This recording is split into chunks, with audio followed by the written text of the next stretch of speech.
हे guys what's up यार, this is Krish from Tripura. तो guys मैं आप लोग लेके मतलब कुछ धमाका न्यूज़ लेके आए हो। तो यार आप लोग वीडियो कंटेंट जरूर देखना, जिसमें होने वाला है कैरी राउंड 12 का। आप लोग पता है वीडियो डिलीट हो गया, क्यों हुआ, उसके बारे में भी क्लियरिफिकेशन करने वाला हूँ। तो यार वीडियो कंटेंट देखना। और फ्लाइंग बिस्ट का आपको पता है जो एक केस उठाया था, वो जो एक सिस्टम के खिलाफ, तो वो अभी आज फुल्ली क्लियर कर दिया। तो या वो सब कुछ मैं अभी क्लियर करने वाला हूँ, तो डेफिनेटली आप लोग एंड तक देखना, अदरवाइज तो आप लोग कुछ पता नहीं चलेगा। तो चलो स्टार्ट कर देते बिना किसी देरी के।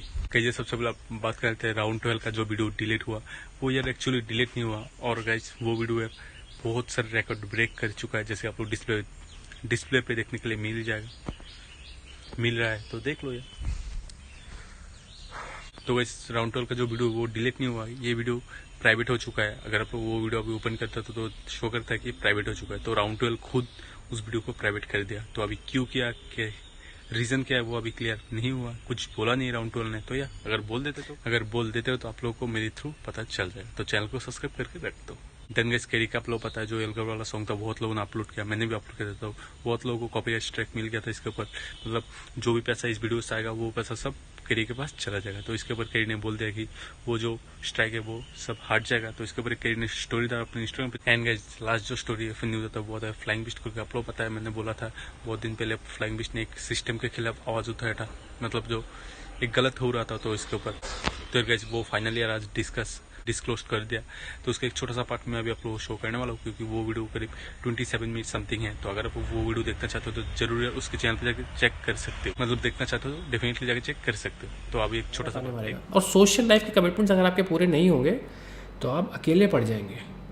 बोलते हैं ना मनुष्य एक सामाजिक प्राणी है। स्कूल में सब लोगों ने ऐसे वैसी पहली लाइन होती थी हमारे ऐसे कि मनुष्य एक सामाजिक प्राणी क्यों है, क्योंकि हम लोग डिप्रेशन में चले जाएंगे अगर हम एक सोशल लाइफ मेंटेन नहीं करेंगे। तो सिर्फ काम से आप ज़िंदा नहीं रह सकते। 7 तारीख को अगर मैं छुट्टी लेता हूँ तो मेरी 9 तारीख को फ़्लाइट लग जाएगी। तो मैं क्या करूँगा, 7 तारीख को अगर मैं बीमार भी हूँ, मेरे को थकान भी है, मैं फ़्लाइट पे जाऊँगा, क्योंकि 9 तारीख की कमिटमेंट मुझे पूरी करनी है। तो ये गलत चीज़ मुझे लगी इस कंपनी में। मैंने हायर अथॉरिटीज़ के ध्यान में इसको लाना चाहा। मैंने लिखित में भी इसको दिया, पर्सनली भी लोगों को बोला, व्हाट्सएप ग्रुप में बोला, और उनको व्हाट्सएप मैसेज भी किया। बट जब मैंने लिखित में इसको डाला तो मेरे को रिप्लाई आया चीफ़ ऑफ फ्लाइट सेफ्टी से, जिसकी जिम्मेदारी होती है कि एयरलाइन में जितने भी ऑपरेशन हो रहे हैं वो सेफ़ हो। उनसे रिप्लाई आया कि हम समझते हैं आप जो कह रहे हैं वो सही है, बट उन्होंने इसको अंडर द कारपेट रख करने के लिए चाहा कि यार ये अगर पॉलिसी हमारी चेंज हो गई, क्योंकि बाकी किसी कंपनी में ऐसी पॉलिसी नहीं है। मैं जितना भी जानता हूँ बाकी किसी कंपनी में इतना झोल नहीं होता कि अगर इस पॉलिसी को हटा देंगे तो भाई they will lose on their profit making thing. How?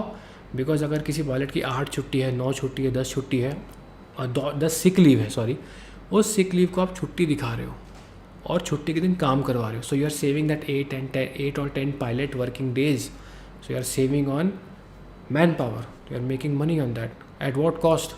आपके कॉकपिट में एक थका हुआ पायलट है, कल को कोई इमरजेंसी हो गई ना, वो डिसीजन नहीं ले पाएगा, जहाज़ गिर जाएगा आपका। जब मैंने इतनी आवाज़ें उठाना शुरू की इसके लिए, तो मुझे चीफ़ ऑफ फ्लाइट सेफ्टी का भी ईमेल आया कि भाई ये तो बहुत सिक रिपोर्ट करता है, फटीग रिपोर्ट करता है, इसकी काउंसलिंग करी जाए, लाइफस्टाइल काउंसलिंग की जाए, इसका मेडिकल दोबारा कराया जा सकता है, कुछ दिक्कत है। So mind you this email is coming from a person जिसकी रिस्पॉन्सिबिलिटी है कि ऑर्गेनाइजेशन में सेफ्टी हो, सेफ्टी कल्चर को प्रमोट किया जाए।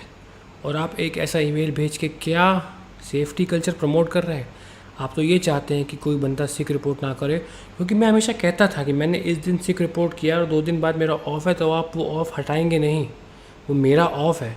तो मैं अड़ जाता था, तो वो चीज़ को पसंद नहीं आती थी। तो ये चाहते थे कि किसी और तरीके से मेरे को लंबे जाल में उलझा दें, मेरे को मेडिकल के चक्कर लगवाएंगे, ये लोग ये कहीं से दिखा दें कि मैं ज़्यादा बीमार पड़ता हूँ, मेरे मेडिकल के ऊपर दाग लगा दें, मेरे लाइसेंस के ऊपर एक धब्बा लगा दें कि मुझे कुछ प्रॉब्लम है।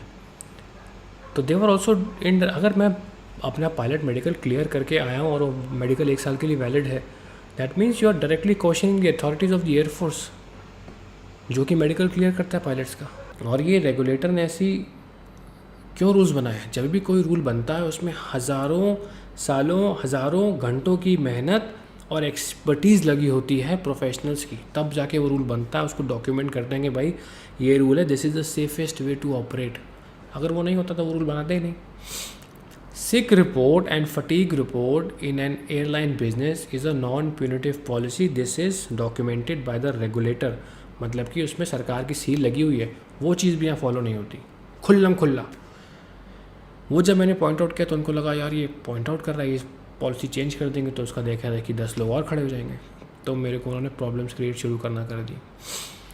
दूसरी चीज़ जो मैं आपके साथ डिस्कस करना चाहता हूँ, जब कोरोना का टाइम चल रहा था तो किसी को पता ही नहीं था कि भाई क्या चीज़ है, बीमारी फैल रही है, प्रिकॉशन लेना है, बाहर नहीं जाना है, खाना कैसे खाएंगे। भाई न्यूज़ में इसको बहुत बड़ा हुआ बना दिया गया था और ऐसा था कि इसकी कोई इलाज नहीं है, तो लोग और डरे हुए थे कैसे करना क्या करना है, कुछ समझ में नहीं आ रहा था। तो स्ट्रेस बहुत ज़्यादा था लोगों के बीच में।